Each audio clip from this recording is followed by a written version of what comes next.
కలలో మనం ఎందుకు పరిగెత్తలేకపోతాం? అసలు కలలో మనం పరిగెత్తలేమన్న సంగతి మీకు తెలుసా? మన కలలో మనల్ని ఎవరో వెంటపడుతున్నట్టు, వాళ్ళ నుంచి తప్పించుకుందామని చెప్పేసి మనం ఎంత ట్రై చేసినా కూడా పరిగెత్తలేకపోతాం ఫాస్ట్‌గా. ఇది చాలా మందికొచ్చే కామన్ డ్రీమ్. ఇది నిజంగానే ఎందుకు జరుగుతుంది అంటే, మనిషి నిద్రలో ఉన్నప్పుడు ఆర్‌ఈఎం స్లీప్ అనే స్టేజ్‌లో ఉంటాడు. ఆర్‌ఈఎం అంటే ర్యాపిడ్ ఐ మూవ్‌మెంట్ స్టేజ్ అని అర్థం. ఈ ఆర్‌ఈఎం స్లీప్‌లో ఉన్నప్పుడు మైండ్ చాలా అంటే చాలా యాక్టివ్‌గా ఉంటుంది. సేమ్ అదే టైంకి బాడీ మూవ్‌మెంట్స్ ఏవైతే ఉన్నాయో అవి ఆల్మోస్ట్ ప్యారలైజ్డ్‌లా ఉంటాయి. మనం నిద్రలో ఉన్నప్పుడు మజిల్స్‌ని బ్రెయిన్ లాక్ చేస్తూ ఉంటుంది. ఎందుకలా చేస్తుంది అంటే, ఒకవేళ చేయకపోతే మనం కలలో ఏమైతే పనులు చేస్తామో, ఆ పనులన్నీ కూడా నిజంగానే చేయడం స్టార్ట్ చేస్తూ ఉంటాం. అందుకే బాడీ సేఫ్టీ కోసం అని చెప్పేసి మన బ్రెయిన్ మజిల్స్‌ని లాక్ చేస్తూ ఉంటుంది.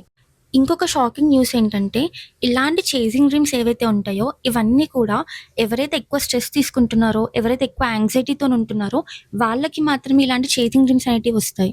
వీడియోని ఇక్కడి దాకా చూసారంటే నా కంటెంట్ ఎంతో కొంత అయితే మీకు నచ్చే ఉంటుంది గదా! So, please do like and share my video and if you want more interesting facts then please follow me on Instagram and subscribe to my YouTube channel. Thank you so much.